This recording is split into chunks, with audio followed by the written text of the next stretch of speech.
नमस्कार, ANB news देख रहे हैं यहाँ पर। मैं हूं आपके साथ मुस्कान। स्वागत है आप सभी का एएनबी न्यूज के स्पेशल बुलेटिन में। दिल्ली में कानून व्यवस्था को लेकर मुख्यमंत्री अरविंद केजरीवाल और उपराज्यपाल विनय कुमार सक्सेना के बीच लेटर वॉर जारी है। सीएम केजरीवाल ने एलजी के जवाब में फिर से एक पत्र लिखा है। उन्होंने कहा है कि मैं ये कहने के लिए विवश हूं कि दिल्ली पुलिस को अपने राजनीतिक आकाओं के हितों की सेवा के लिए एक उपकरण के रूप में इस्तेमाल किया जा रहा है। उन्होंने अपने पत्र में कहा कि मैं ये कहने के लिए विवश हूं कि दिल्ली पुलिस को अपने राजनीतिक आकाओं के हितों की सेवा के लिए एक उपकरण के रूप में इस्तेमाल किया जा रहा है।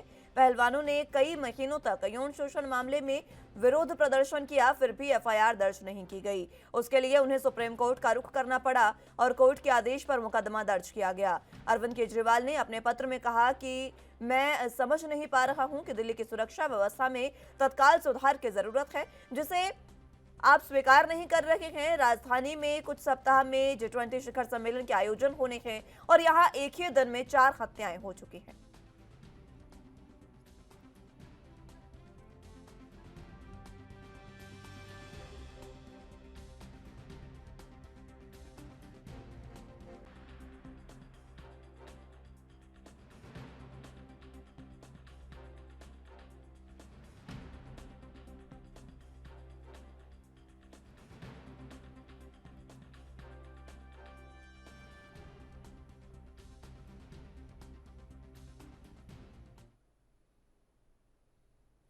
इस खबर पर ज्यादा जानकारी के लिए दिल्ली से संवाददाता राजीव तिवारी हमारे साथ मौजूद हैं।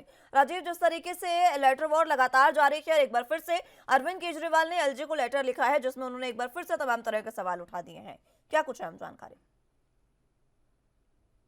जो लगातार कानून व्यवस्था बिगड़ रही है उसको लेकर लगातार आम आदमी पार्टी जो है वो कहीं ना कहीं उपराज्यपाल और केंद्र सरकार के ऊपर आरोप लगाते नजर आ रही है, क्योंकि ये कहा जा रहा है कि केंद्र सरकार के गृह मंत्रालय के हाथ में पुलिस है, दिल्ली पुलिस है, और दिल्ली पुलिस जो है तो लगातार कहीं ना कहीं जो उनका डर है वो बिल्कुल भी देखने को नहीं मिल रहा बदमाशों के बीच में। और लगातार जो घटनाएं देखने को मिल रही है, आए तीसरे दिन चोरी डकैती मर्डर की घटनाएं, और एक एक दिन में कम से कम दोनों तीन तीन चार चार घटनाएं पूरी दिल्ली के अंदर देखने को मिल रही है। और जिसको लेकर अरविंद केजरीवाल जैसे कहे आम आदमी पार्टी की तरफ से भी लगातार कहीं ना कहीं राज्यपाल के ऊपर आरोप लगाए जा रहे थे, लेटर भी लिखे गए थे पहले भी कि दिल्ली के अंदर कानून व्यवस्था जो है वो कड़ी होनी चाहिए। और इसको लेकर उपराज्यपाल वी के सक्सेना की तरफ से भी कहीं ना कहीं सहमति जारी की गई थी कि अगर दिल्ली सरकार के पास कानून व्यवस्था सुधार करने के लिए कोई बड़े कदम है या फिर कहें कोई भी ऐसा सुझाव है जिसके लिए कहीं ना कहीं दिल्ली के अंदर कानून व्यवस्था या फिर सुरक्षा व्यवस्था कड़ी की जा सकती है, तो उसके लिए उनकी बिल्कुल वो आना चाहे तो बिल्कुल आ सकते हैं, बैठ के बातचीत की जा सकती है। मगर अब जिस तरीके से वी के सक्सेना के लेटर के बाद में अब दिल्ली सरकार की तरफ से फिर दोबारा से लेटर लिखा गया है जिसके अंदर ये कहा गया है कि अरविंद केजरीवाल के द्वारा कि दिल्ली के अंदर कुछ सप्ताह बाद ही कहीं ना कहीं G20 किया जाएगा और G20 को लेकर लगातार जो सुरक्षा व्यवस्था होनी चाहिए दिल्ली के अंदर वो देखने को नहीं मिल रही है, जिसकी वजह से कहीं ना कहीं दिल्ली पुलिस जो है वो सिर्फ राजनीतिक पहलुओं का फायदा कहीं ना कहीं जो सुरक्षा व्यवस्था है सिर्फ उनकी सुरक्षा करने के लिए लगी हुई है। यहाँ पर दिल्ली के अंदर बात करें जहार थाने के अंदर लगभग 35 से 40% ही पुलिसकर्मी है, जिसके लिए कहीं ना कहीं एसएचओ जो है वो पूरी तरीके से सुरक्षा व्यवस्था नहीं कर पा रहे, जिसकी वजह से आज तीसरे दिन घटनाएं जो है वो दिल्ली के अंदर देखने को मिल रही है। बुजुर्गों की बात करें, महिलाओं की बात करें, सुरक्षा को लेकर लगातार दिल्ली पुलिस जो लगातार दावे करती थी वो कहीं ना कहीं बेकार साबित होते नजर आ रहे हैं। इस तरीके के तमाम जो आरोप है दिल्ली सरकार के द्वारा और खुद अरविंद केजरीवाल के द्वारा लगाए जा रहे हैं। मगर कहीं ना कहीं ये भी कहा जा रहा है कि दिल्ली सरकार के द्वारा कि सिर्फ राजनीतिक पहलू से ही कहीं ना कहीं दिल्ली पुलिस का इस्तेमाल किया जा रहा है और दिल्ली पुलिस जो है वो कहीं ना कहीं सिर्फ राजनीतिक पहलू का मोहरा बन चुकी है। मगर ऐसा नहीं होना चाहिए, आम जनता की सुरक्षा भी दिल्ली पुलिस के हाथ में है और दिल्ली पुलिस की जो अभी तक भर्ती नहीं की जा रही है या फिर स्टाफ की कमी है उसको लेकर भी कहीं ना कहीं केंद्र सरकार को कदम उठाना चाहिए और देखना होगा कि ये कदम कब उठ पाएगा। मगर कहीं ना कहीं जो लेटर वार है उसको लेकर कहीं ना कहीं आरोप प्रत्यारोप जरूर देखने को मिल रहे हैं और दिल्ली के अंदर जो सुरक्षा व्यवस्था है उसके अंदर कहीं ना कहीं कमी देखने को मिल रही है। मगर अब जिस तरीके से दिल्ली पुलिस के ऊपर ही कहीं ना कहीं आरोप लगाए जा रहे हैं कि दिल्ली पुलिस जो है वो सिर्फ राजनीतिक पहलू से ही कहीं ना कहीं इस्तेमाल की जा रही है, तो साफ जाहिर है कहीं ना कहीं बड़े नेताओं के लिए सुरक्षा व्यवस्था बिल्कुल कड़ी की गई है मगर आम जनता के लिए मगर यहाँ पर दिल्ली पुलिस जो है वो कहीं ना कहीं कदम नहीं उठा पा रही है, जिसकी वजह से कहीं ना कहीं आए तीसरे दिन दिल्ली के अंदर जो है घटनाएं देखने को मिल रही है। जी राजीव, जिस तरीके का पत्र लिखा है अरविंद केजरीवाल ने दिल्ली के एलजी को, और उसके बाद के एलजी का कोई जवाब सामने आया? क्योंकि जिक्र किया है इस लेटर में अरविंद केजरीवाल ने कि आने वाले समय में G20 की जो मीटिंग है वो दिल्ली में होने जा रही है, लेकिन बावजूद इसके दिल्ली की कानून व्यवस्था और सुरक्षा व्यवस्था दोनों पर ही ध्यान नहीं है किसी का भी।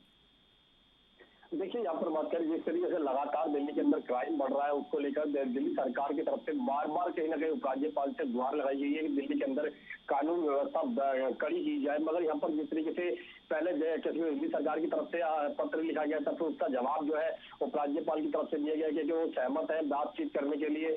दिल्ली सरकार के पास कोई भी सुझाव है दिल्ली पुलिस को लेकर और यहाँ तक कि कानून व्यवस्था को लेकर, तो वो बिल्कुल उनके पास आ सकते हैं, उनसे बातचीत की जा सकती है। मगर दोबारा से कहीं न कहीं राज्यपाल के पत्र के बाद में या फिर कहें उनके जवाब के बाद में जिस तरीके से दिल्ली सरकार के द्वारा फिर पत्र लिखा गया है और ये भी कहा गया है कि दिल्ली सरकार जो है वो समझ नहीं पा रही है कि उपराज्यपाल दिल्ली पुलिस को इतना सख्ती से पालन क्यों नहीं करवा पा रहे हैं, कानून व्यवस्था कड़ी क्यों नहीं की जा रही है। और यहाँ तक कि ये भी कहा गया कि कुछ समय के पश्चात कहीं ना कहीं दिल्ली के अंदर G20 किया जाएगा, उसके अंदर कहीं ना कहीं जो सुरक्षा व्यवस्था दिल्ली के अंदर होनी चाहिए उसको लेकर भी कहीं ना कहीं कदम उठाना चाहिए। और यहाँ तक कि पहलवानों को लेकर भी कहीं ना कहीं जो दिल्ली पुलिस की सख्ती बल प्रयोग जो है वो पहलवानों के ऊपर देखने को मिला था, उसको लेकर भी ये कहा गया कि राजनीतिक पहलू से ही दिल्ली पुलिस का इस्तेमाल किया गया था।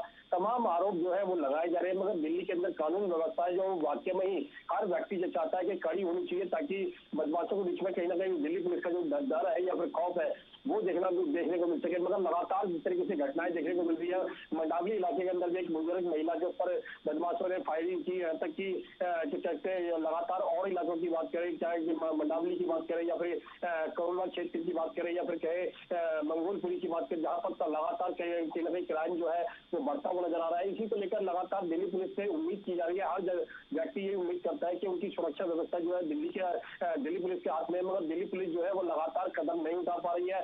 या तो फिर कहें जिस तरीके से दिल्ली सरकार के द्वारा कहा गया कि हर थाने के अंदर दिल्ली पुलिस की जो स्टाफ है उसके अंदर बहुत ज्यादा कमी है, 30 से 40% के करीब पुलिसकर्मी है, जिसकी वजह से पेट्रोलिंग की जो स्थिति है वो नहीं की जा रही है, गश्त जो है वो नहीं बढ़ाई जा रही है, जिसकी वजह से कहीं ना कहीं दिक्कतें आ रही हैं। अगर केंद्र सरकार और गृह मंत्रालय दोनों ही चाहे कि इस तरीके से दिल्ली पुलिस की कमियों को दूर करे और कहीं ना कहीं सख्ती से पालन कर पाए, इसके लिए कहीं ना कहीं गृह मंत्रालय को ही कदम उठाना होगा। मगर अब जिस तरीके से दिल्ली सरकार बार बार आरोप लगा रही है उसके लिए भी कहीं ना कहीं केंद्र सरकार ही जिम्मेवार है। और केंद्र सरकार अगर चाहे तो दिल्ली पुलिस की जो कमियां हैं उसको दूर कर सकती है, मगर अब देखना होगा दिल्ली पुलिस की जो कमियां हैं वो किस तरीके से दूर कर पाएंगे। जी राजीव, दिल्ली पुलिस को उपकरण की तरह इस्तेमाल किया जा रहा है, इस तरीके की बात अरविंद केजरीवाल ने कही है। ऐसा क्यों कहा, क्यों वो विवश हुए ये बात कहने पर, ये जरा विस्तार से समझाएं।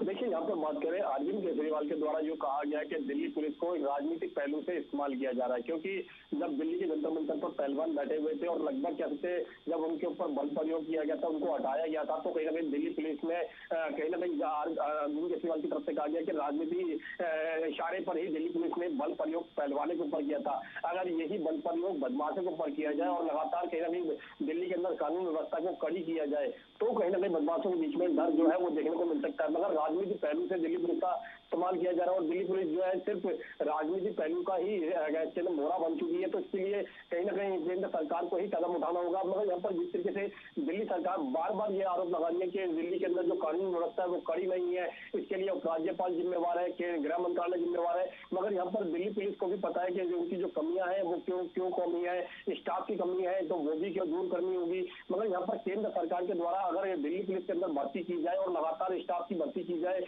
और कानून व्यवस्था को कड़ी करने के लिए लगातार कदम उठाए जाए तो कहीं ना कहीं स्थिति को कंट्रोल किया जा सकता है। मगर हर व्यक्ति और या फिर कहे महिलाएं जो है दिल्ली के अंदर अपने आप को सुरक्षित महसूस नहीं कर रही है, जिसके लिए भी कहीं ना कहीं दिल्ली पुलिस के लिए ही जिम्मेवार ठहराया जा रहा है। मगर दिल्ली पुलिस जो है वो लगातार सख्ती बरतने की जगह कहीं ना कहीं सिर्फ राजनीतिक पहलू का ही इस्तेमाल होती हुई नजर आ रही है। जी राजीव, जिस तरीके से लगातार दिल्ली पुलिस पर सवाल उठ रहे हैं और लगातार ये बात कही जा रही है कि दिल्ली पुलिस अपना काम सही से नहीं कर पा रही है, बीजेपी पर आरोप लग रहे हैं कि बीजेपी जो है वो दबाव बना रही है दिल्ली पुलिस पर ताकि वो काम सही से ना कर सके, इसी वजह से दिल्ली के जो अधिकारी है वो जवाबदेही भी नहीं दे पा रहे हैं। इस पर बीजेपी का क्या कुछ कहना है, क्योंकि बीजेपी पर तमाम आरोप लग रहे हैं।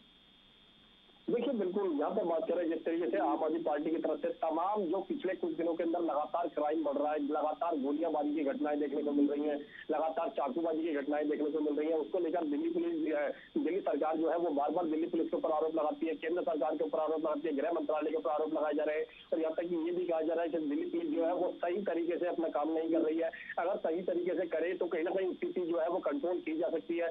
मगर दिल्ली पुलिस की बात करें तो दिल्ली पुलिस के अंदर स्टाफ की वाकई में ही बहुत ज्यादा कमी है, जिसकी वजह से कहीं दिक्कतें आ रही है। मगर भाजपा की बात करें तो भाजपा लगातार आम आदमी पार्टी पार्टी के द्वारा जो आरोप लगाए जा रहे हैं तो उसको कहीं ना कहीं सिरे से खारिज करती नजर आ रही है। ये कहा जा रहा है कि दिल्ली सरकार जो है वो झूठे आरोप लगा रही है दिल्ली पुलिस के ऊपर, मगर यहाँ पर जिस तरीके से कानून व्यवस्था का जो डर होना चाहिए या फिर कहें दिल्ली पुलिस का जो डर बदमाशों के बीच में होना चाहिए थे वो बिल्कुल देखने को नहीं मिल रहा है। और जिस तरीके से अभी कुछ दिन पहले 2-3 दिन पहले ही मंडावली इलाके के अंदर एक बुजुर्ग महिला के ऊपर गोलियां चलाई जाती है, इस तरीके की घटनाएं जो देखने को मिली उसके अंदर साफ जाहिर है कहीं ना कहीं स्थिति बिगड़ी हुई है। दिल्ली के अंदर कानून व्यवस्था जो है वो कड़ा करना होगा, मगर यहाँ पर दिल्ली पुलिस की जो कैसे छवि है वो कहीं ना कहीं बिगड़ती नजर आ रही है। बदमाशों के बीच में वाकई में ही डर देखने को नहीं मिल रहा है। यहाँ तक कि आए तीसरे दिन चैन स्नैचिंग, मोबाइल स्नैचिंग, इस तरह की घटनाएं जो है वो आम हो चुकी है और जिसकी वजह से कहीं ना कहीं दिल्ली की आम जनता जो है वो परेशान है। और इसी को लेकर दिल्ली सरकार जो है बार बार भाजपा और कहीं ना कहीं दिल्ली पुलिस के ऊपर आरोप लगाती है, गृह मंत्रालय के ऊपर आरोप लगाए जा रहे हैं, उपराज्यपाल के ऊपर आरोप लगाए जा रहे हैं। उपराज्यपाल की तरफ से भी जो लेटर जवाब दिया गया है उसके अंदर भी कहा गया कि अगर उनके पास सुझाव है तो वो उसके लिए कहीं ना कहीं दिल्ली उपराज्यपाल के पास आ सकते हैं। मगर अभी तक दिल्ली पुलिस के द्वारा जो कहीं ना कहीं बदमाशों के बीच में डर होना चाहिए या फिर कानून व्यवस्था कड़ी होनी चाहिए वो देखने को नहीं मिल रही है, जिसकी वजह से दिल्ली के अंदर आए तीसरे दिन क्राइम जो है वो रोज बढ़ता हुआ नजर आ रहा है। जी ठीक है राजीव, बहुत शुक्रिया आपका हमारे साथ जुड़ने के लिए और तमाम अहम जानकारी हम तक पहुंचाने के लिए।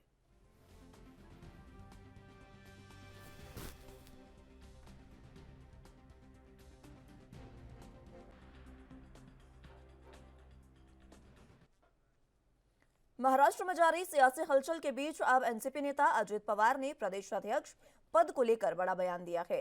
पवार ने बुधवार को एनसीपी के स्थापना दिवस के मौके पर मुंबई में आयोजित कार्यक्रम में खुद को नेता विपक्ष पद से हटाए जाने की मांग की है। अजित पवार ने कहा कि मुझे नेता विपक्ष पद से मुक्त कर पार्टी में कोई और पद दिया जाना चाहिए। जो भी पद मुझे दिया जाएगा उसके साथ न्याय करूंगा। हालांकि इसका फैसला वरिष्ठ नेता करेंगे। उन्होंने आगे कहा कि आगामी चुनाव में वंचित बहुजन आघाड़ी और तेलंगाना के मुख्यमंत्री के चंद्रशेखर राव की पार्टी भारत राष्ट्र समिति को हल्के में न ले। दरअसल हाल ही में राष्ट्रवादी कांग्रेस पार्टी प्रमुख शरद पवार की बेटी सुप्रिया सूले और प्रफुल्ल पटेल को नया कार्यकारी अध्यक्ष बनाया गया था। इस बदलाव से अजित पवार की नाराजगी के कयास लगाए जा रहे थे। हालांकि पवार ने खुद इन सभी खबरों को खारिज कर दिया था। अब सवाल उठ रहे हैं कि क्या अजित पवार ने पार्टी में कोई पद दिया जाए ये कहकर प्रदेश अध्यक्ष पद का दावा किया है। दरअसल जयंत पाटिल पिछले 5 साल से पार्टी के महाराष्ट्र इकाई के अध्यक्ष पद पर कार्यरत हैं, जबकि पार्टी के संविधान में हर 3 साल बाद पद बदलने का प्रावधान है।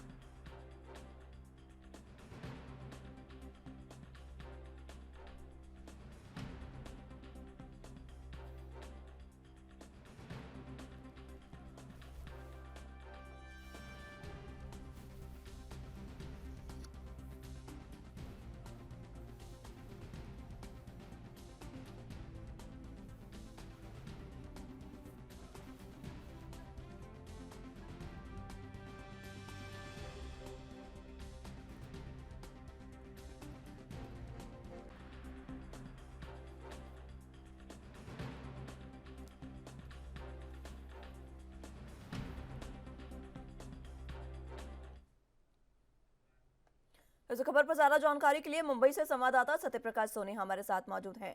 सत्यप्रकाश, जिस तरीके से हम देख रहे हैं कि लगातार एनसीपी में कहीं ना कहीं वार पलटवार देखने को मिल रहा है, पार्टी के भीतर ही अंदरखाने कुछ खबरें ऐसी आ रही है कि पार्टी में सब कुछ ठीक नहीं चल रहा है।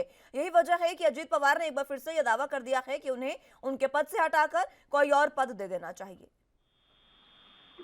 बिल्कुल, देखिए महाराष्ट्र में एनसीपी में सब कुछ ठीक ठाक नहीं चल रहा है, क्योंकि यह देखा जा रहा है पिछले 3 महीने से लगातार एनसीपी में लगातार बदलाव की बातें सामने आ रही है। कई बार अजित पवार ने अपने बयानों से ये दर्शा दिया कि वह शायद एनसीपी के साथ नहीं रहना चाहते, लेकिन एक बार फिर से एनसीपी मुंबई प्रदेश अध्यक्ष अजित पवार ने यह बता दिया कि वह यहाँ पर अपने पद जो विपक्ष प्रतिपक्ष का नेता बने हुए हैं वह उस पर नहीं रहना चाहते। उन्होंने सीधे तौर पर एक सभा के दौरान अपने राष्ट्रीय अध्यक्ष शरद पवार दादा को उन्होंने आह्वान किया है कि आप मुझे मेरे पद जो विपक्ष के नेता से हटा दीजिए, बाकी और कोई जिम्मेदारियां देंगे तो वह जो है ईमानदारी के साथ उसे निभाएंगे, लेकिन वो इस पद से अब नहीं रहना चाहते। इसके पीछे की मंशा क्या है किसी को नहीं मालूम, लेकिन यह जरूर बताया जा रहा है कि शायद एनसीपी में ठीक ठाक कुछ नहीं चल रहा है, क्योंकि जिस तरह से शरद पवार ने पिछले महीने अपने पद से इस्तीफा देने की पेशकश की थी। उसके बाद तमाम कार्यकर्ताओं पदाधिकारियों ने आंदोलन किए, उन्हें मनाने के बाद उन्होंने अपना फैसला वापस लिया। उसके 1 महीने बाद फिर उन्होंने जो है एक बड़ा फैसला देते हुए अपनी बेटी सुप्रिया सूले और प्रफुल्ल पटेल को कार्यकारी अध्यक्ष के तौर पर नियुक्त कर दिया था। यह भी माना जा रहा है कि शायद अजीत जगा पवार को इस बात की नाराजगी भी हो सकती है, क्योंकि अजीत जगा पवार एक सक्षम नेता है, बड़े नेता के तौर पर जाने जाते हैं और पुराना उन्हें अनुभव है और महाराष्ट्र में उप मुख्यमंत्री के तौर पर भी वह विराजमान रहे हैं। ऐसे में उन्हें इस तरह का मलाल हो सकता है, इसलिए वह इस तरह के कह रहे हैं कि मुझे नेता विपक्ष से हटा दीजिए। जी। लेकिन सत्यप्रकाश, ये जो बयान उनका है ये प्रदेश अध्यक्ष पद के लिए भी हो सकता है, क्योंकि महाराष्ट्र इकाई के एनसीपी के जो अध्यक्ष है जयंत पाटिल, वो 5 साल से पद पर कार्यरत हैं और जबकि पार्टी का ये संविधान है कि 3 साल के बाद आपको पद बदलना है। हो सकता है कि इस पद के लिए उन्होंने तमाम बातें कही हो। बिल्कुल मुस्कान जी, यह भी हो सकता है, क्योंकि जो पार्टियों की कानूनी दायरे होते हैं, उन दायरों के तहत आप 3 साल में जो किसी भी पद को हटा सकते हो, बदलाव कर सकते हो, और बदलाव नहीं करते हो तो कोई इसमें कोई अतिशयोक्ति नहीं है, क्योंकि ये पार्टी के मनोनीत मामला होता है। और पार्टी में जब तक सब कुछ अच्छा चलता है तब तक कोई दिक्कत नहीं होती है, लेकिन जब अच्छा नहीं चलता तो कानूनी दायरे में आके काम करना होता है। ऐसे में शायद यह भी हो सकता था अजीत जगा पवार सोचते हैं पार्टी प्रदेश अध्यक्ष के तौर पर जिस तरह से जयंत पाटिल पिछले 5 साल से है, उन्हें हटाकर उन्हें बना दिया जाए। लेकिन यह भी देखा जा रहा है कि जयंत पाटिल का अब तक कोई किसी तरह की कोई शिकायत नहीं आई। पार्टी के साथ वो हमेशा लायक दिखते हैं। कई बार जो है पार्टी जब उन्हें बड़ी जिम्मेदारी देती है तो उसका निर्वाह भी करते हैं, तो यह भी एक बड़ी बात है। लेकिन ये बिल्कुल सही हो सकता है कि शायद अजीत जगा पवार को यह भी मलाल हो कि अगर उन्हें प्रदेश अध्यक्ष के तौर पर जिम्मेदारी दी जाती है तो वो अच्छा कर सकते हैं। जी।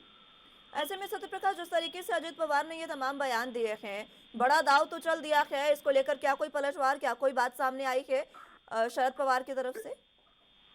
देखिए, शरद पवार की पार्टी की तरफ से तो नहीं आया है, लेकिन शिवसेना प्रवक्ता संजय राउत ने जरूर इस पर बयान दिया है। संजय राउत ने कहा कि इस तरह की चीजें जो है अंदरूनी होती है, ऐसे में किसी अन्य दल का इस पर बोलना ठीक नहीं होता। लेकिन जाहिर सी बात है, अजीत जगा पवार को जो भी जिम्मेदारी दी जाती है और उसका निर्वाह करते हैं। लेकिन यह भी देखना होगा कि अजीत जगा पवार जिस तरह से लगातार भारतीय जनता पार्टी के संपर्क में रहे हैं, उस पर भी एक जो है सवाल खड़ा होता है कि आखिरकार ऐसे वक्त पर उनका ये बयान क्यों आया।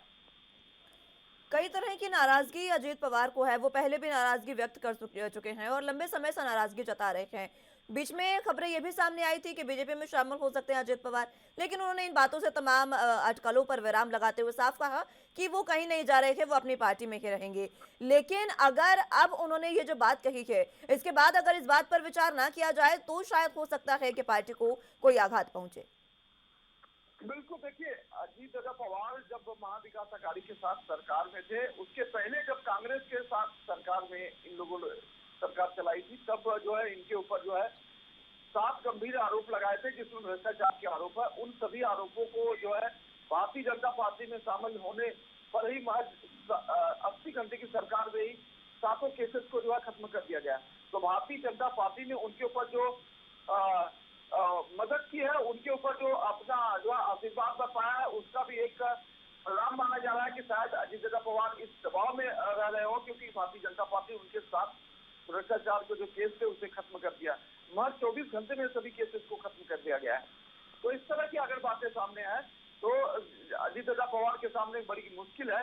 हालांकि लेकिन हर मुश्किल घड़ी में जो है शरद पवार साहब अपनी भूमिका बहुत अच्छी तरह से निभाते हैं। तो मुझे लगता है कि शरद पवार दादा को इस पूरे मामले से अवगत कराना चाहिए कि किस तरह की उनके ऊपर दबाव है या दबाव नहीं है। आखिरकार वो क्यों बार बार अपने पार्टी एनसीपी से जो है बाहर जाना चाहते हैं या फिर अपनी जिम्मेदारियों से भागना चाहते हैं। ठीक है सत्यप्रकाश, बहुत शुक्रिया आपका हमारे साथ जुड़ने के लिए और तमाम अहम जानकारी हम तक पहुंचाने के लिए।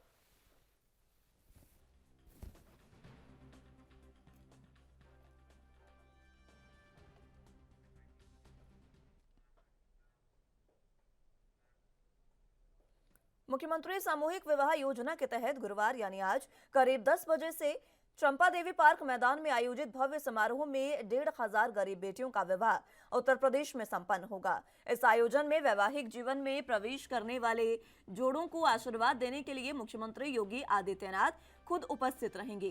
जिला प्रशासन और समाज कल्याण विभाग के अधिकारी बुधवार को तैयारियों को अंतिम रूप देने में जुटे रखे। समाज कल्याण विभाग से मिली जानकारी के अनुसार गुरुवार को होने वाले मुख्यमंत्री सामूहिक विवाह कार्यक्रम के लिए करीब 1500 पंजीकरण हो चुके हैं। इनमें 68 की संख्या मुस्लिमों की है।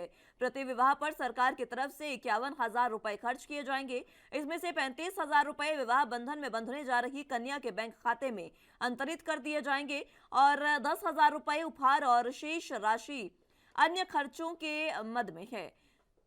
सामूहिक विवाह के इस समारोह में मुख्यमंत्री योगी आदित्यनाथ के साथ जिले के जनप्रतिनिधियों की मौजूदगी नवयुगलों को आशीर्वाद देने के लिहाज से बेहद खास होगी। उल्लेखनीय है कि वित्तीय वर्ष 2017-18 से योगी सरकार मुख्यमंत्री सामूहिक विवाह योजना के तहत सिर्फ गोरखपुर जिले में ही 4,490 शादियां संपन्न करा चुकी है।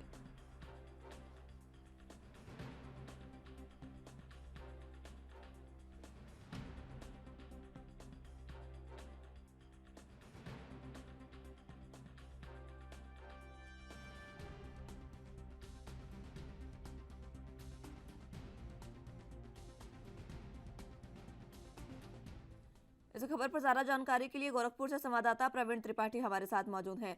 प्रवीण, जिस तरीके से आज गरीब बेटियों का विवाह जो है सामूहिक विवाह में होगा और इसमें मुख्यमंत्री योगी आदित्यनाथ खुद यहां पर मौजूद रहेंगे, क्या कुछ अहम जानकारी?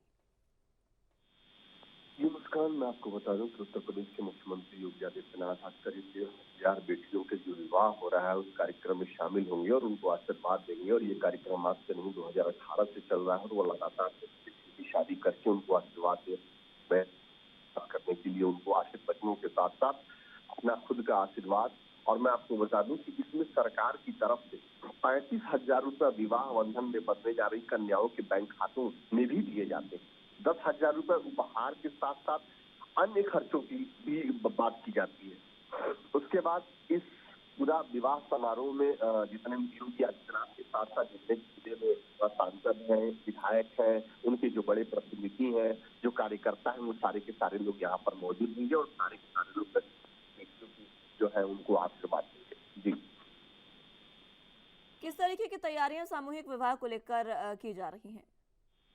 देखिए, बात अगर तैयारी की कर ली जाए तो चूंकि यहाँ पर 1,500 बच्चियों की शादी है, इसलिए तमाम सारी बच्चियों के लिए एक एक मंडप बना दिया गया है और उस मंडप में बाकायदा एक एक पुजारी रहेंगे और वो पुजारी जो है पर्टिकुलर एक एक लड़कियों के लिए वहाँ पर जो दुल्हा होगा, जो दुल्हन होंगी, दोनों के दोनों का वो पूरा विधि पूजन के साथ उनकी शादी कराएंगे और बाकायदा योगी आदित्यनाथ बाकायदा उन 1,500 बच्चियों को आशीर्वाद देंगे। प्रवीण, जिस तरीके से ये बताया गया है कि इसमें 68 के करीब संख्या जो है वो मुस्लिमों की है जो इस सामूहिक विवाह में शामिल होंगे और अपनी शादी संपन्न करवाएंगे, तो उनके लिए क्या जानकारी और क्या किस रीति रिवाज से, मुस्लिम रीति रिवाज से उनकी शादी होगी और किस तरीके की तैयारियां उसको लेकर की गई हैं? देखिए, अगर जहाँ तक बात अगर मुस्लिम विवाह की कर ली जाए तो अगर इस विवाह के अंतर्गत उनको जो है कढ़ाई की एक साड़ी दी जा रही है, एक चुनरी दी जा रही है, डेली की एक साड़ी दी जा रही है, वर्क के लिए एक पायजामा दिया जा रहा है, पगड़ी दिया जा रहा है, माला दिया जा रहा है। ये हिंदू विवाह के लिए है। वहीं पर अगर मुस्लिम विवाह की बात कर ली जाए तो वधू को एक कढ़ाई वाली सूट दी जा रही है, चुनरी दी जा रही है, सूट का कपड़ा दिया जा रहा है, वर हेतु एक पायजामा दिया जा रहा है, आभूषण के लिए चांदी का पायल दिया जा रहा है, बिछुआ भी प्रदान किया जा रहा है एवं गृहस्थ के सामान में कुकर, जग, लोटा, थाली, गिलास, कटोरा, चम्मच, बक्सा इत्यादि सामान दी जा रही है। जी, बहुत शुक्रिया आपका हमारे साथ जुड़ने के लिए और तमाम अहम जानकारी हम तक पहुंचाने के लिए।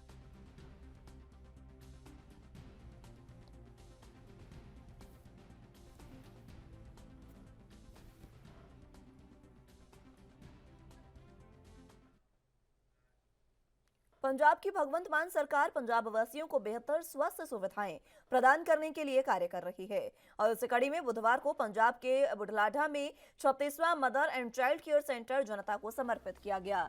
30 बिस्तरों वाले इस अस्पताल से लोगों की परेशानियां खत्म हो गई हैं। पहले लोगों को इलाज के लिए दूर दराज के क्षेत्र में जाना पड़ता था, लेकिन इस अस्पताल के आने से लोगों में काफी खुशी दिखाई दी। इस दौरान अपने संबोधन में पंजाब के मुख्यमंत्री भगवंत मान ने कहा कि यह अस्पताल मानसा में गर्भवती महिलाओं और नवजात बच्चों की बेहतर देखभाल करने में अहम भूमिका निभाएगा। उन्होंने कहा कि 5 करोड़ 10 लाख रुपए की लागत के साथ तैयार ये अस्पताल लोगों को मानक स्वास्थ्य सेवाएं प्रदान करने में मील का पत्थर साबित होगा। भगवंत मान ने कहा कि स्वास्थ्य केंद्र के लिए महिलाओं के रोगों के माहिर डॉक्टरों की नियुक्ति की जाएगी, जिससे यह यकीनी बनाया जा सकेगा कि लोगों को, विशेषकर महिलाओं को, मानक इलाज करवाने के लिए मानसा जिले के बाहर मीलों दूर ना जाना पड़े।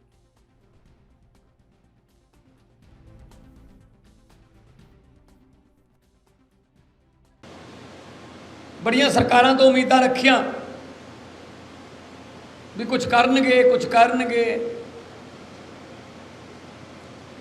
पर उन्होंने पूरियां नहीं की। उन्होंने आपके रिश्तेदार ही देखे, उन्होंने आपकी परिवार देखे, फिर हर के हक चबना पिया भी चलो आप ही आ जाने राजनीति यार, जे इन्हां तो नहीं होंदा कुछ, देख लेने लोगों को जाके, लोगों नाल गल कर लेने। तो लोगों ने उस गल नूं इन्ना हंगारा भरिया जिवें कोई दादी मां बात सुणाउंदी होवे ते बच्चा हंगारा भरदा है। उस बात नूं, ईमानदारी दी उस बात नूं, रिश्वतखोरी के खिलाफ अंदोलन चलाउण वास्ते पाई हुई उस बात नूं अरविंद केजरीवाल द्वारा free education, free health system ते फ्री बिजली वाली बात नूं पंजाबियों ने इन्ना वड्डा हंगारा दिता कि बड़े बड़े लीडर जिहड़े कहंदे सी कि सानू कदे कोई हरा नहीं सकता, जमानतां जब्त करा दियां लोगों ने।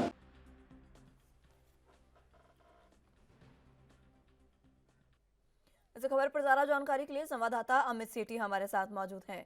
अमित, जिस तरीके से पंजाब के मुख्यमंत्री भगवंत मान ने मानसा जिले को बड़ी सौगात दी है और बुढलाडा में 36वां जो चाइल्ड केयर सेंटर है वो समर्पित किया है लोगों को, क्या कुछ अहम जानकारी? जी, तो अगर बात की जाए मानसा जिले की, तो बुल्ढाना में जो है कल बच्चा गच्चा जो है एक अस्पताल का जो है उद्घाटन किया गया है। 36वां ये जो उद्घाटन जो है हॉस्पिटल का किया गया। अगर कुल बात की जाए पंजाब में तो करीब 45 जगहों पर जो है इस तरह के जो हॉस्पिटल जो हैं खोले जा रहे हैं और 36 हॉस्पिटल जिस तरह से खोल दिए गए हैं। तो अब बच्चा गच्चे की अगर बात की जाए तो जिस तरह गर्भवती महिलाएं हैं उनको उनकी डिलीवरी को लेकर जो है बड़ी सुविधा जो है वहाँ पर दी जाएगी।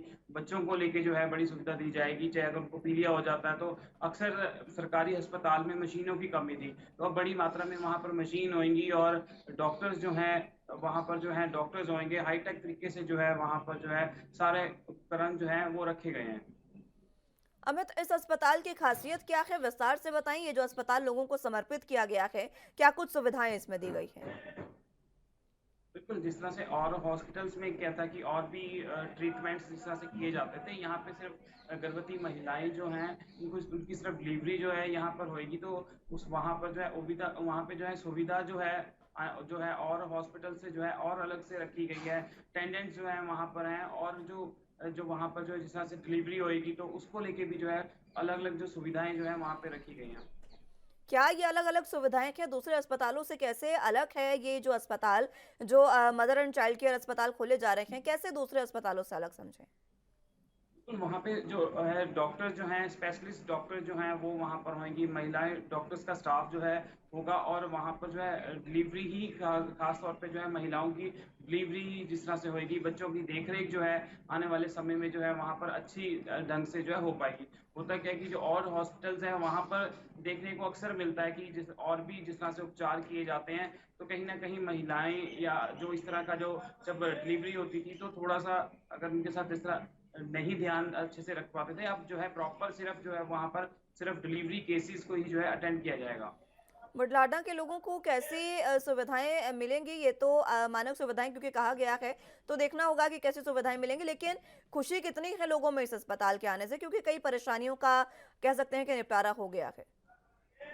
बिल्कुल, लोगों में बड़ी खुशी की लहर है कि वहाँ पर गच्चा बच्चा हॉस्पिटल का जिस नाम से कल जो है उद्घाटन किया जाता है, तो उसके बाद जो है लोगों में खुशी की जो लहर है वो देखने को मिल रही है। क्योंकि जब डिलीवरी होती थी तो लोगों को जो है परेशानियों का सामना करना पड़ता था, तो अब एक अलग से इस तरह का हॉस्पिटल बनाया गया है जहाँ पर सिर्फ डिलीवरी केसेस को ही लिया जाएगा। तो लोगों में जो है काफ़ी खुशहाल जो है लोग जो है काफ़ी खुश दिख रहे हैं। बहुत शुक्रिया आपका हमारे साथ जुड़ने के लिए अमित।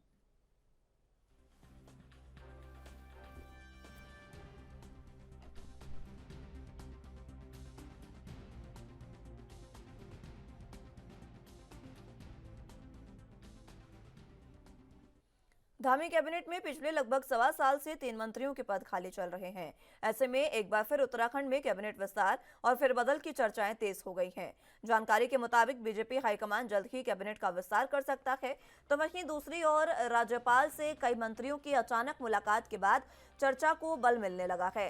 दरअसल पिछले 1.25 साल से कैबिनेट में 3 मंत्रियों के पद रिक्त हैं। वहीं इसी साल अप्रैल में कैबिनेट मंत्री चंदन रामदास के निधन के बाद अन्य पद खाली हो चुके हैं। आपको बता दें कि उनके सभी विभाग मुख्यमंत्री पुष्कर सिंह धामी खुद ही संभाल रहे हैं। जैसे जैसे कैबिनेट विस्तार का समय लंबा होता जा रहा है, वैसे ही बीजेपी विधायकों की भी बेचैनी वक्त के साथ बढ़ती जा रही है। कई विधायक मंत्री पद के लिए लॉबिंग में भी लगे हुए हैं। 3 मंत्रियों की छुट्टी की चर्चाएं जो है वो भी शुरू हो गई हैं।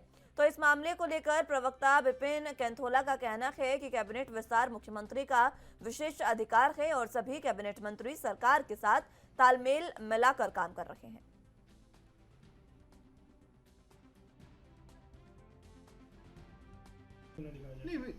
नहीं, बिल्कुल नहीं। सब सरकार बेहतर ढंग से काम कर रही है।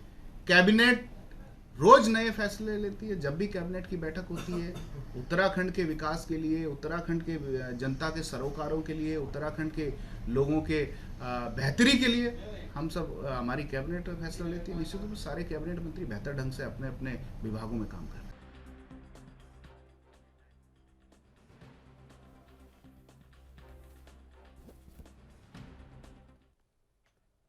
ऐसी खबर पर ज्यादा जानकारी के लिए संवाददाता अमित चौधरी हमारे साथ मौजूद हैं। अमित, जिस तरीके से ये कहा जा रहा है कि कैबिनेट विस्तार जल्द हो सकता है, लेकिन ये कब होगा इसकी तारीख तय नहीं की गई है। चर्चाएं एक बार फिर से तेज हो गई हैं। बिल्कुल बात करें भाजपा उत्तराखंड सरकार की, तो उत्तराखंड सरकार में भाजपा को काबिज हुए 1 साल से ज्यादा का समय हो गया है। और अभी क्योंकि 3 मंत्री पद पहले खाली चले थे शुरू से ही, और उसके बाद चंद्रराम दास के निधन के बाद से 1 मंत्री पद और खाली हो गया, तो कुल मिला के 4 मंत्री पद अभी खाली हैं। और इसको लेकर के भाजपा संगठन के अंदर लगातार विचार विमर्श किया जा रहा है। केंद्र की तरफ से लगातार, यहाँ पर मुख्यमंत्री की तरफ से लगातार वार्ता की जाती है, और सभी विचारों, सभी पहलू में सोचते हुए इन चारों जो मंत्री पद जो खाली है उसको भरने का लगातार प्रयास किया जा रहा है। और जो चेहरे हैं उसमें जो वाजिब चेहरे हैं वो कहीं ना कहीं इसमें जो आएंगे उसको लेकर के विचार विमर्श लगातार किया जा रहा है, मंथन किया जा रहा है। और अभी उत्तराखंड की बात करें तो क्योंकि साल के अंत से पहले यहाँ पर निकाय चुनाव भी होने हैं, और चंद्रराम दास जो बागेश्वर से विधायक भी थे, उनकी निधन के बाद से वो सीट खाली पड़ी, वहां पर उपचुनाव होना है। 2024 की बात करें, लोकसभा चुनाव होने हैं। तो ये सभी चीजों को लेकर के भाजपा की तरफ से लगातार मंथन किया जा रहा है। और सबसे बड़ा पहलू उत्तराखंड सरकार में यहाँ पर जो दायित्वधारियों की जो लंबे समय से यहाँ पर इंतजार है उनको भी देने की बात की जा रही है। तो इन सभी पहलुओं पर कहीं ना कहीं भाजपा संगठन लगातार तैयारी कर रहा है, वार्तालाप कर रहा है। जगह जगह यहाँ पर मंत्रियों से बात की जा रही, केंद्रीय मंत्रियों से बात की जा रही, प्रधानमंत्री से इसको लेकर बातचीत हो चुकी है, संगठन के जो यहाँ पर जो मुखिया हैं उनसे बात हो चुकी है। अब ये कब होगा इसको लेकर के लगातार सस्पेंस बरकरार है, क्योंकि इससे पहले अगर दायित्वधारियों की बात की जाए उसको बंटवारे को लेकर भी लगातार, हालांकि समय समय पर बयान आते रहे हैं, लेकिन बंटवारा अभी तक नहीं हो पाया है। और अब अंदेशा बताया जा रहा है कि यहाँ पर लोकसभा चुनाव से पहले हो सकते हैं, कुछ समय पहले। और यहाँ पर अगर बात की जाए तो जो उपचुनाव होने हैं उससे पहले यहाँ पर मंत्रिमंडल को भरने की बात की जा रही है। तो लंबा विचार विमर्श किया जा रहा है, नामों पर विचार किया जा रहा है। और साथ ही ये क्योंकि राज्यपाल से मुलाकात भी मुख्यमंत्री की हो चुकी है, और कई पहले बातचीत हो चुकी है। और यहाँ जो आचरण को लेकर के, क्योंकि भाजपा सरकार की तरफ से काफी सख्त रवैया रहता है भाई बीजेपी की तरफ से, तो उस पर भी कहीं ना कहीं कुछ मंत्री जो आचरण के, जिनका आचरण लगातार खराब जा रहा है समाज में, उसको लेके भी कार्रवाई की जा सकती है। तो कुल मिला के अगर कहा जाए तो भाजपा के अंदर मंथन का दौर जारी है, और इन सभी चीजों को लेकर के भाजपा एक ठोस निर्णय के साथ आगे बढ़ेगी। लेकिन इसमें समय लगेगा, समय का क्या रहने वाला है, किस प्रकार से यहाँ पर समय अवधि रहने वाली, उस पर कहीं ना कहीं संशय लगातार बरकरार है। हालांकि बयानबाजी लगातार हो रही है, लेकिन केंद्र की हरी झंडी मिलने के बाद ही इन सब पे जो है सस्पेंस खत्म हो सकता है। लेकिन अमित, जिस तरीके से 4 पद खाली हैं अभी तक, और ये चारों जो प्रभार हैं वो खुद मुख्यमंत्री ही संभाल रहे हैं, और उनके पास अपने भी कई प्रभार हैं, जिसकी वजह से मुख्यमंत्री पर बोझ लगातार बढ़ता जा रहा है। ऐसे में लगातार ये बात कही जा रही है कि जल्द से जल्द अगर विस्तार हो तो शायद मुख्यमंत्री का बोझ भी हल्का हो जाए। यही वजह है कि विस्तार की चर्चाएं लगातार तेज हो रही है। दूसरी ओर लॉबिंग की चर्चा भी अब शुरू हो गई है। कई जो मंत्री हैं वो चिंतित हैं अपनी बात से, इस बात से कि कहीं उन्हीं का पत्ता साफ ना हो जाए इस बार। देखिए मुस्कान, क्योंकि बात की जाए अगर जिस प्रकार से आपने लॉबिंग की बात करी, तो हाँ निश्चित तौर पे लॉबिंग लगातार शुरू हो चुकी है। और यही सबसे बड़ी समस्या है जो राजनीतिक पार्टियों में कि अगर यहाँ पर बात की जाए किसी प्रकार से जो दायित्वधारियों की बात की जाए, मंत्री पद यहाँ पर बढ़ने की बात की जाए, तो उससे पहले कई प्रकार से यहाँ लॉबिंग शुरू हो जाती है। मुख्यमंत्री की सबसे बड़ी समस्या यही है कि उसको हर प्रकार से जो यहाँ पर लॉबिंग है उसको भी कहीं ना कहीं देख करके चलना है। और जो गुटबाजी कहीं ना कहीं लगातार भाजपा संगठन के अंदर अब समय समय पर यहाँ पर जो नजर आती है, बातचीत की जाती है, यहाँ पर अन्य तरीके से जो सामने आती है खुल के, उनको भी कहीं ना कहीं एक साथ देके चलना है, सभी गुटों को साथ देके चलना है। कोई गुट यहाँ पर नाराज ना हो, क्योंकि उत्तराखंड के अंदर भाजपा संगठन में कई ऐसे दिग्गज नेता हैं जो कहीं ना कहीं प्रभावित कर सकते हैं यहाँ पर चीजों को, तो उसको कहीं ना कहीं उनको नाराज नहीं करना है। संगठन की बात की जाए, संगठन के जो चेहरे हैं उनके साथ तालमेल बना के चलना है, और केंद्र की तरफ से जो आदेश आ रहे हैं उनको भी कहीं ना कहीं साथ लेके चलना है। तो एक ये सबसे बड़ी समस्या मुख्यमंत्री के अंदर है। हालांकि मुख्यमंत्री इन सभी चीजों से पार पाने की लगातार कोशिश कर रहे हैं। उसके साथ साथ उत्तराखंड के अंदर कई जो काम है वो लगातार किए जा रहे हैं। और अब मंत्री पद जो लगातार यहाँ पर जो लंबे समय से बात की जा रही, कि 3 मंत्री पद पहले खाली थे उनको भरने की बात की जाती है, अब एक मंत्री पद यहाँ पर और खाली हो चुका है। तो इन मंत्री पद में किस नामों का चयन होगा और आचरण की वजह से कौन मंत्री यहाँ पर बाहर होगा, क्योंकि लगातार अगर यहाँ बात की जाए तो प्रेमचंद अग्रवाल पे, क्योंकि जो पिछले का समय का जो प्रकरण सामने आया उसको लेकर जांच चल रही है। इन सभी चीजों को कहीं ना कहीं देख करके और इन पे एक ठोस निर्णय कहीं ना कहीं मुख्यमंत्री लेने जा रहे हैं, इसका अंदेशा लगातार जताया जा रहा है। और मुख्यमंत्री की बातों से भी ये साफ जाहिर होता है इन चेहरों पे यहाँ पर नाम होगा। और मुस्कान, सबसे बड़ी बात यहाँ पर बता दूं मैं आपको, उत्तराखंड के अंदर 13 जिले हैं।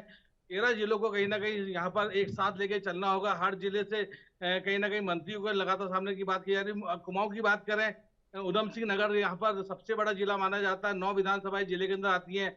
वहां पर अभी सौरभ बगुड़ा एक अकेले कैबिनेट मंत्री हैं। उधम सिंह नगर के अंदर भी लगातार दो से 3 मंत्रियों की लगातार मांग रहती है। और नैनीताल जिला जो वीआईपी जिलों में शुमार है, यहाँ पर 6 लोकसभा माफी चाहूंगा, 6 विधानसभा सीटों में से 5 विधानसभा सीट बीजेपी के पास है। तो यहाँ से अभी तक एक मंत्री का चयन नहीं हो पाया, उसको लेकर भी दबाव है। पिथौरागढ़ जिले में भी यहाँ पर मंत्री नहीं है, तो उसको लेकर के भी दबाव है। तो ये सारी चीजों को कहीं ना कहीं भाजपा की तरफ से लगातार सवाल किए जा रहे हैं, और मुख्यमंत्री को इन चीजों को लेकर भी चलना है और इन चीजों को साधते हुए कहीं ना कहीं यहाँ पर मंत्री को चयन होना है। वो मंत्री को चयन कब होना है इसको लेकर के लगातार संचय, हालांकि लेकिन लोकसभा चुनाव से पहले इन सभी चीजों पे यहाँ पर कोई ना कोई हल निकाल लिया जाएगा, ये जरूर बातें सामने आ रही है। और उसके बाद क्योंकि चुनाव की तैयारियों पे लगातार भाजपा लगातार कर रही है, निकाय चुनाव का समय भी नजदीक आ रहा है और उपचुनाव का भी समय नजदीक आ रहा है। तो इन चीजों को देखते हुए मुख्यमंत्री कोई ना कोई ठोस कदम जल्द उठाने जा रहे हैं, ये कहा जा सकता है।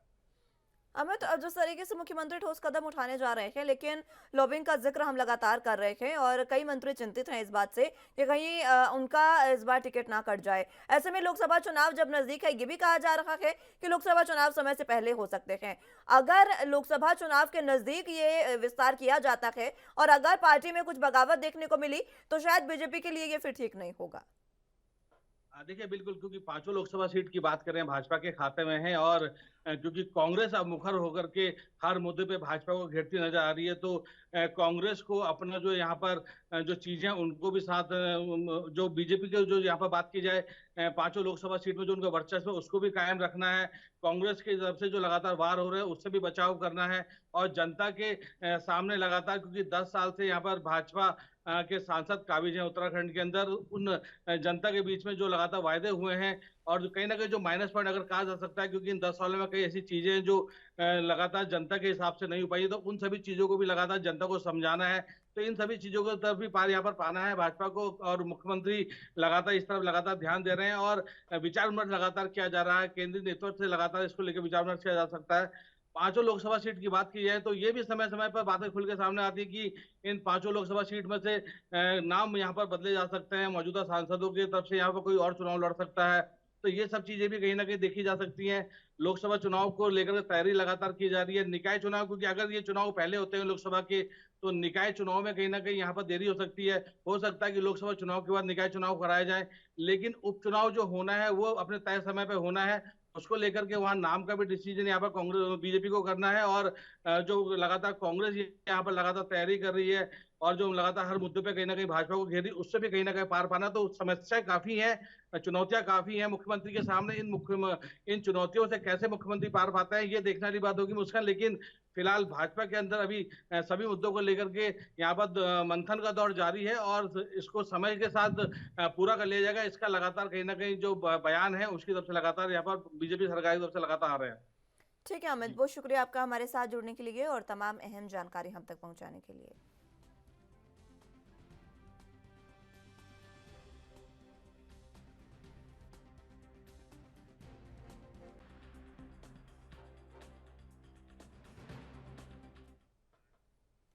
राष्ट्रीय आपदा प्रबंधन प्राधिकरण की ओर से सचेत ऐप विकसित किया गया है। इसमें स्थानीय स्तर पर आपदा से संबंधित सटीक सूचना नियमित अंतराल पर अपडेट की जाती है। इस ऐप के माध्यम से मौसम संबंधी जानकारी और चेतावनी समय पर उपलब्ध होगी और किसी स्थान विशेष में आपदा के समय क्या करें क्या ना करें इसके बारे में ये भी निर्देशित किया करता है। ये जानकारी प्रधान सचिव राजस्व ओंकार चंद शर्मा इन्होंने दी है। उन्होंने कहा कि संबंधित विभागों को सड़कों के किनारे और अन्य नालियों को साफ रखने, खतरा संभावित क्षेत्रों में मशीनों, आधुनिक उपकरणों और मानव संपदा की समुचित तैनाती के भी निर्देश दिए गए हैं। आगामी बरसात के मौसम के दौरान आपदा प्रबंधन से संबंधित तैयारियों की समीक्षा के लिए बुधवार को शिमला में प्रधान सचिव राजस्व ओंकार चंद शर्मा की अध्यक्षता में ये बैठक हुई थी।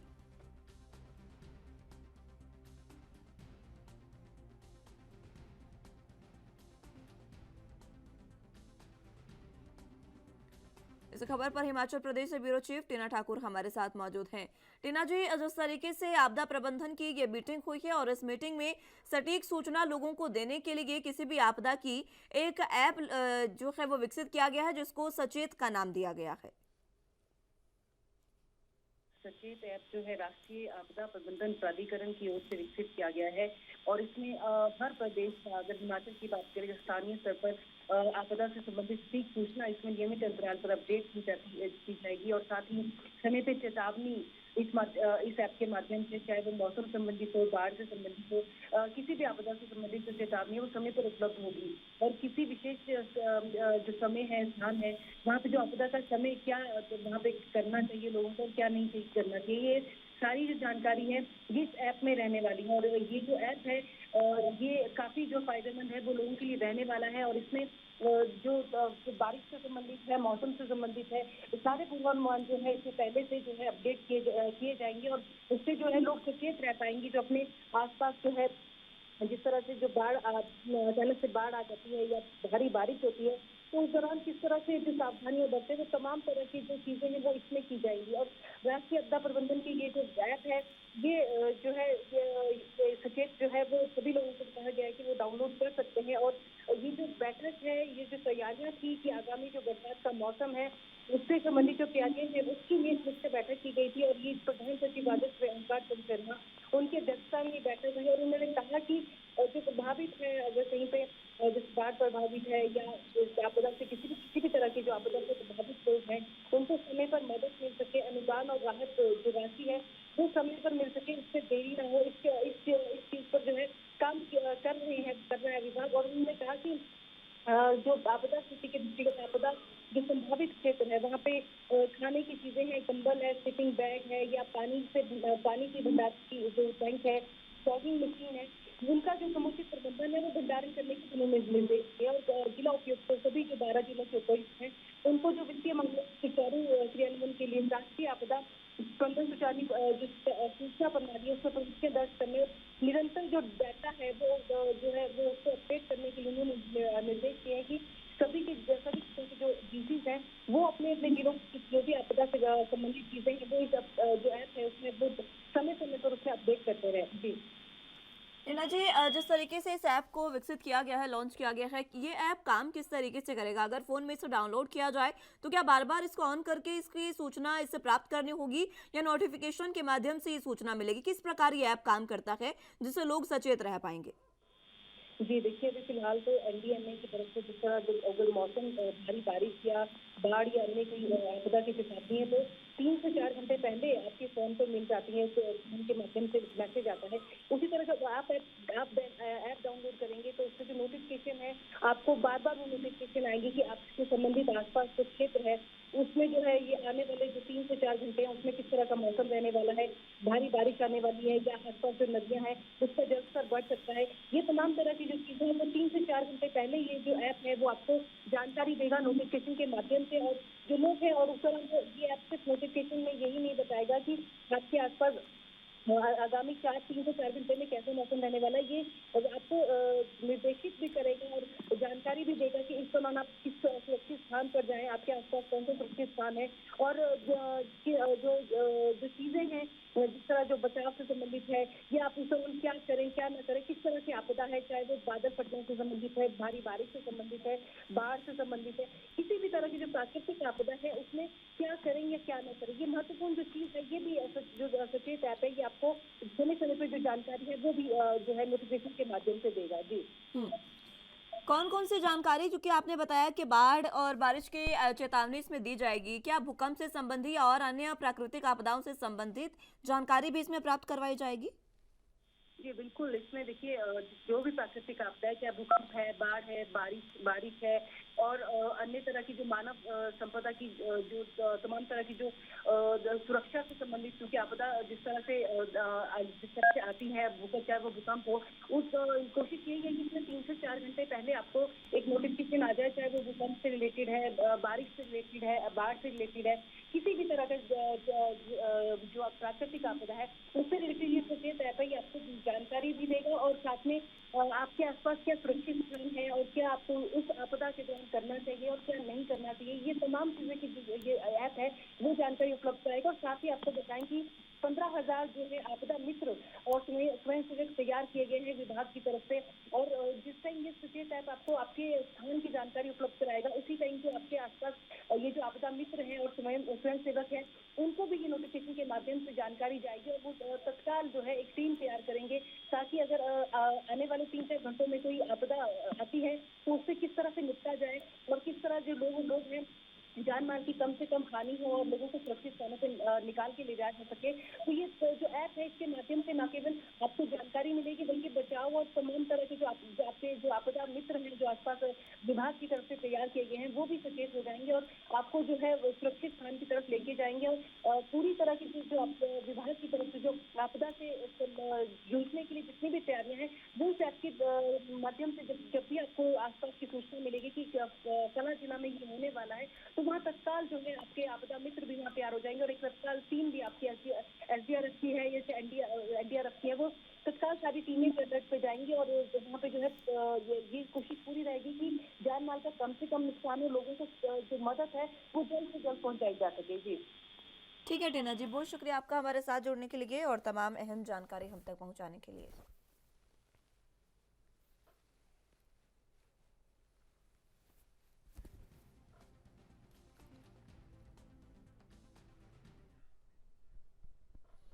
जम्मू कश्मीर के पुंछ जिले में एक बार फिर से संदिग्ध देखे जाने के बाद इलाके में अलर्ट जारी किया गया है। बुधवार की सुबह भाटा दूडिया के जंगल में लोगों को कुछ संदिग्धों के आने की खबर मिली थी। पुंछ जिले के भाटा दूडिया जंगल में स्थानीय लोगों के संदिग्धों को देखे जाने की सूचना के बाद सेना ने तलाशी अभियान चलाया। सूत्रों के मुताबिक बुधवार की सुबह इलाके में कुछ संदिग्ध इधर से उधर जाते दिखे। इस इलाके में सैन्य वाहन पर आतंकी हमला होने के बाद सुरक्षा पुख्ता की गई है। भाटा दूडिया के जंगल राजौरी के मंजाकोट के साथ लगते हैं। मंजाकोट के जंगलों से होते हुए थाना मंडी शाहदरा शरीफ के जंगलों से होते हुए मुगल रोड तक पहुंचा जा सकता है। इसके बाद वहां से कश्मीर की तरफ जाना आसान होता है। सूत्रों के अनुसार सेना के पूरे इलाके में अपनी निगरानी बढ़ा दी है। गौर करने वाली बात यह है कि बीते 20 अप्रैल को ही पुंछ जिले में भाटा दूडिया इलाके में ही सैन्य वाहन पर आतंकी हमले में 5 जवान शहीद हो गए थे। आतंकी संगठन PAFF ने इस हमले की जिम्मेदारी भी ली थी।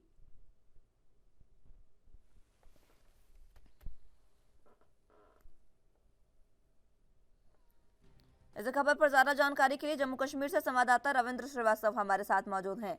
रविंद्र, जिस तरीके से एक बार फिर से पुंछ में और उसी इलाके में जहां पर बीते 20 अप्रैल को घटना हुई थी, भाटा दूरिया इलाके में ही संदिग्ध देखे जाने की खबर सामने आई है, क्या कुछ अहम जानकारी? जी बिल्कुल, देखिए इस इलाके में लगातार आतंकी जो हैं वो देखे जा रहे हैं और पाकिस्तान लगातार यही कोशिश कर रहा है कि राजौरी और पुंछ के इलाकों में आतंकी गतिविधियों को बढ़ाया जाए, क्योंकि अगर 90 के दशक की बात करें तो यहाँ पर आतंकवाद का बोलबाला होता था, लेकिन धीरे धीरे आतंकवाद को खत्म किया गया सुरक्षा बलों और सुरक्षा एजेंसियों द्वारा, और जिसके बाद यहाँ पर लोग अमन शांति से रह रहे थे। लेकिन एक बार फिर पाकिस्तान लगातार कोशिश कर रहा है कि इन इलाकों को टारगेट किया जाए। वहीं 20 अप्रैल को भाटा दूडिया में संदिग्ध देखे गए थे, लेकिन अगर कल की बात करें तो कल भी भाटा दूडिया में 2 से 3 जो हैं संदिग्ध देखे गए हैं, जिसके बाद बड़े पैमाने पर सर्च ऑपरेशन चलाया जा रहा है ताकि जो संदिग्ध देखे गए हैं अगर आतंकी हैं तो उनको न्यूट्रलाइज किया जा सके या पकड़ा जा सके। एक चीज और बता दूं कि जिस प्रकार से अमरनाथ यात्रा शुरू होने जा रही है और इससे पहले ऐसे इनपुट्स मिले हैं कि आतंकी ऐसे इलाकों से होकर कश्मीर घाटी जो है वो पहुंचना चाहते हैं, लेकिन सुरक्षा एजेंसियां लगातार और सुरक्षा बल पूरी तरह से मुस्तैद है, जिसके चलते पाकिस्तान जो है वो अपनी कोशिशों में नाकाम हो रहा है। लेकिन कहा जाए तो कल भी जिस प्रकार से भाटा दूडिया और आसपास के इलाके में जो आतंकी देखे गए, तो उसके बाद से करीब 6 गाँव में सर्च ऑपरेशन चलाया गया और जिसमें जम्मू कश्मीर पुलिस का SOG ग्रुप, CRPF और सेना ने पूरे इलाके की घेराबंदी की। जंगल, खेत, खलिहान जो हैं उनको भी खंगाला गया है और कहा जाए तो जिस प्रकार से ये जंगल जो हैं ये मजाकोट और सना मंडी, शादरा शरीफ के जंगलों से होते हुए मुगल रोड पहुंचा जा सकता है। मुगल रोड से कश्मीर घाटी का शोपियां इलाका पड़ता है, वहां पर जल्द ही पहुंचा जा सकता है। तो ऐसे में इन इलाकों में लगातार कोशिश यही है पाकिस्तान के पाले हुए आतंकियों की कि यहाँ पर किसी बड़ी वारदात को अंजाम दिया जा सके। लेकिन 20 अप्रैल को भी जिस प्रकार से यहाँ पर भाटा दूडिया में आतंकियों ने हमला किया था, जिसमें 5 जवान शहीद हो गए थे और उसके बाद बड़े पैमाने पर 1 महीना के करीब सर्च ऑपरेशन चला और जिसके बाद राजौरी के दसल इलाके में आतंकियों के साथ मुठभेड़ हुई थी, जिसमें ID ब्लास्ट के 5 पैरा कमांडो जो हैं उनको शहीद कर दिया गया था, लेकिन 2 आतंकी जो हैं वो भी मारे गए थे। और उसके बाद जून में फिर से आतंकी जो है वो देखे गए, जिसमें फिर 1 आतंकी जो है वो मारा गया। लेकिन कहा जाए तो इन इलाकों में घना जंगल और कई गुफाएं, प्राकृतिक गुफाएं जो हैं वो हैं, जिसके चलते आतंकियों को एडवांटेज मिलता है। और यही वजह है कि इन इलाकों में जो लोकल आतंकियों के स्पॉटर थे उनको भी पकड़ा गया और उनसे पूछताछ की गई, जिसके बाद उन प्राकृतिक गुफाओं को भी कहीं ना कहीं उनको खत्म किया गया, उनको वहां से ID लगाकर खत्म कर दिया गया, उड़ा दिया गया, ताकि आतंकी दोबारा वहां पनाह ना ले पाए। लेकिन कहीं ना कहीं एक बार फिर इलाके में संदिग्ध देखे जाने के बाद इलाके में एक दहशत का माहौल बना हुआ है। मुस्कान, रविंद्र, अमरनाथ यात्रा भी शुरू होने जा रही है, 1 जुलाई से यात्रा शुरू होने जा रही है, उसको लेकर भी ये जो आतंकी है ये हो सकते हैं, इसको लेकर सर्च ऑपरेशन किस तरीके से सेना के द्वारा चलाया जा रहा है? जी देखिए, अमरनाथ यात्रा जो है वो शुरू होने जा रही है। जैसा मैंने पहले भी बताया कि यात्रा पर आतंकी साया जो है वो बरकरार है। ऐसे इनपुट्स मिले हैं कि POK में बैठे जो आतंकियों के आका हैं और खास करके अंतर्राष्ट्रीय सीमा के साथ लगता है शकरगढ़ का इलाका है, वहां पर बड़ा भाई मसूद खान और छोटा भाई मसूद खान 2 ऐसे टेरर कैंप हैं। यहाँ पर आतंकियों की खेप वहां पहुंच चुकी है और इसी प्रकार POK में भी कई ऐसे इलाके हैं, वहां पर भी जो है आतंकी जो है वो लगातार उनकी मूवमेंट जो है वो देखी जा रही है। और ऐसे इनपुट्स मिले हैं कि आतंकी इन दिनों घुसपैठ करके अमरनाथ यात्रा को निशाना बना सकते हैं, लेकिन पूरी तरह से मुस्तैद जवान जो हैं वो सीमा पर तैनात हैं, चाहे LOC हो या फिर अंतर्राष्ट्रीय सीमा हो, वहां पर तैनात हैं। और एसओजी जो है जम्मू कश्मीर पुलिस का स्पेशल ऑपरेशन ग्रुप जो है वो लगातार ऐसी गतिविधियों पर भी नजर बनाए हुए है और अगर पाकिस्तान की तरफ से ऐसी कोशिश दोबारा होती है तो उनको उन आतंकियों को न्यूट्रलाइज किया जाएगा। वहीं जो कश्मीर घाटी का इलाका है वहां पर भी लगातार आतंकियों की धरपकड़ की जा रही है। जो आतंकियों के सहयोगी हैं उनको पकड़ा गया है और आज ठीक है सुबह ही रविंद्र, बहुत शुक्रिया आपका हमारे साथ जुड़ने के लिए और तमाम अहम जानकारी हम तक पहुंचाने के लिए।